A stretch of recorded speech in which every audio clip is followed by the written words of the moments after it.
माँ दुर्गा की सातवीं शक्ति की पावन कथा।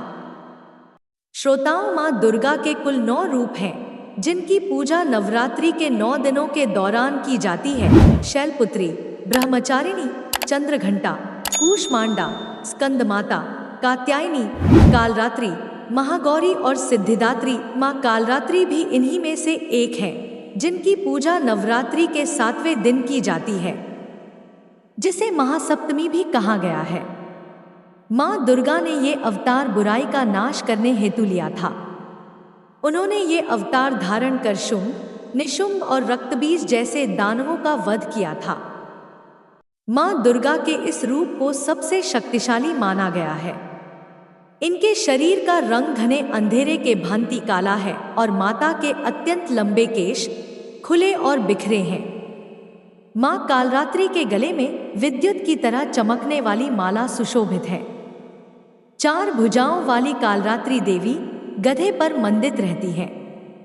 इनके बाएं हाथ में लोहे का कांटेदार अस्त्र अलंकृत है और दूसरे में एक कतार है। माँ कालरात्रि का दायां हाथ हमेशा ऊपर की तरफ उठा रहा है, जो लोगों को सदैव अपने आशीर्वाद से सुसज्जित रखता है। उनका निचला हाथ भक्तों को आश्वासन देने के लिए है कि वह माता के संरक्षण में भयमुक्त होकर रह सकते हैं। माता को गुड़ का भोग अति पसंद है और उन्हें लाल रंग के वस्त्र और रातरानी के फूल भी अत्यंत प्रिय है। माँ कालरात्रि की पूजा सप्तमी के दिन करने के पीछे भी एक बहुत बड़ा कारण है। कहा जाता है कि 6 दिन देवी की पूजा करने के बाद 7वें दिन हमारा मन सहस्त्र चक्र में स्थित होता है। इस चक्र में हमारा मन सबसे साफ और शुद्ध स्थिति में होता है। इस वक्त कालरात्रि की पूजा करने से हमें ब्रह्मांड की सभी सिद्धियों की प्राप्ति होती है और सारी असुरी शक्तियां हमसे दूर भाग जाती हैं। माँ कालरात्रि की आराधना का मंत्र, जिसके जाप से सारी मनोकामनाएं अवश्य पूर्ण होती है, देवी कालरात्र्य नम। देवी दुर्गा का यह कालरात्रि स्वरूप शुभ फल देता है, इसलिए इन्हें माँ शुभंकरी भी कहा जाता है। माँ कालरात्रि के ब्रह्मांड के समान गोल नेत्र हैं।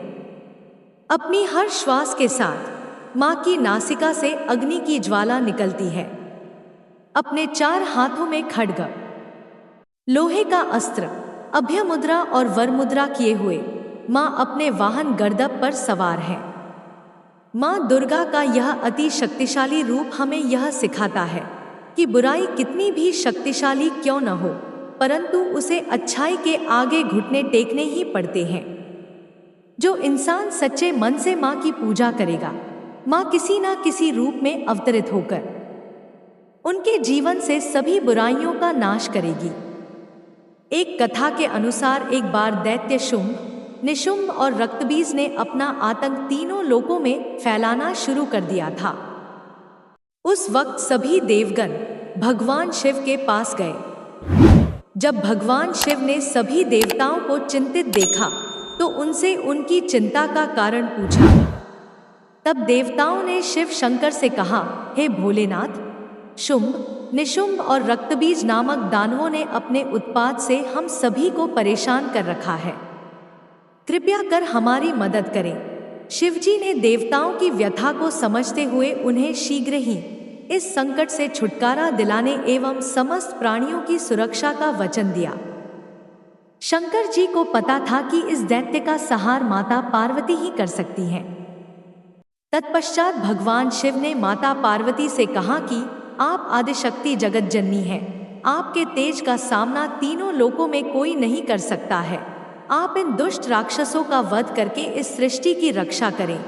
शिवजी की आज्ञा पाकर देवी पार्वती ने उनके सामने नतमस्तक होकर उनका आशीर्वाद लिया और दुर्गा का रूप धारण कर शुंभनिशुंभ एवं रक्तबीज का वध करने निकल पड़ी। इस रूप में वह सिंह पर सवारी करती हुई अति मनमोहक और शक्तिशाली प्रतीत हो रही थी। माता को देख सभी राक्षस अचंभित हो गए। उन तीनों ने माता के साथ एक घमासान युद्ध शुरू किया। दैत्यों ने अपना पूरा बल लगा दिया।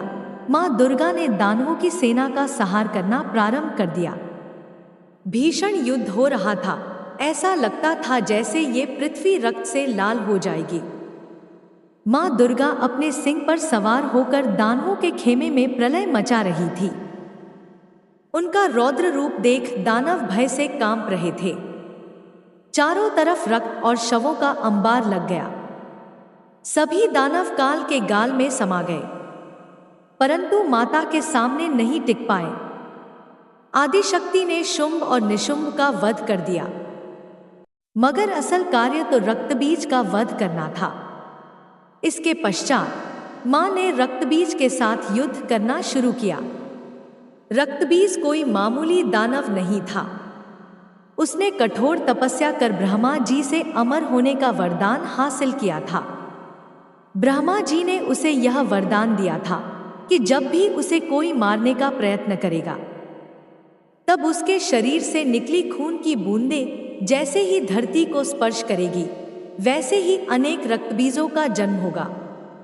इसी वरदान के अनुसार जैसे ही माता ने उस पर प्रहार किया, उसकी खून की बूंदें धरती पर गिरी और अत्यंत रक्तबीज प्रकट हो गए। उसी क्षण माता ने कालरात्रि का रूप धारण किया।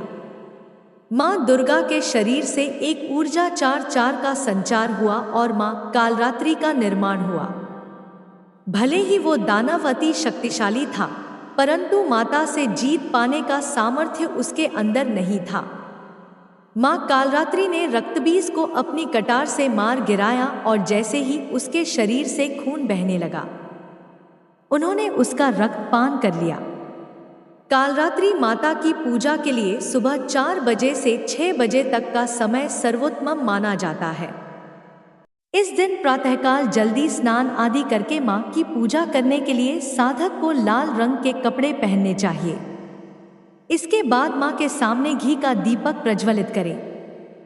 अब फूल फल मिठाई आदि से ध्यानपूर्वक सावधानी बरतते हुए मां कालरात्रि की पूजा प्रारंभ करें।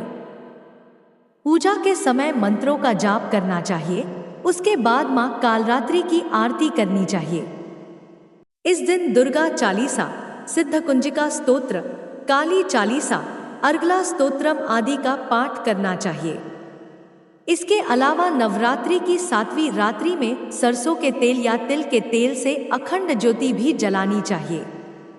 माता के स्वरूप को अपने मन में अवस्थित करके मानव को संपूर्ण निष्ठा भाव से मां कालरात्रि की उपासना करनी चाहिए।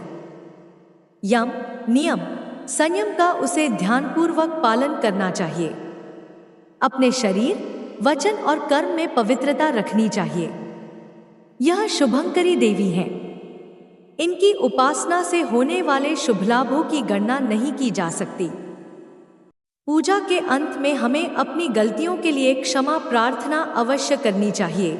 उम्मीद है यह कथा आपको पसंद आई होगी, तो प्लीज वीडियो को लाइक, चैनल को सब्सक्राइब करिए। एक बार प्रेम से बोलिए माता कालरात्रि की जय।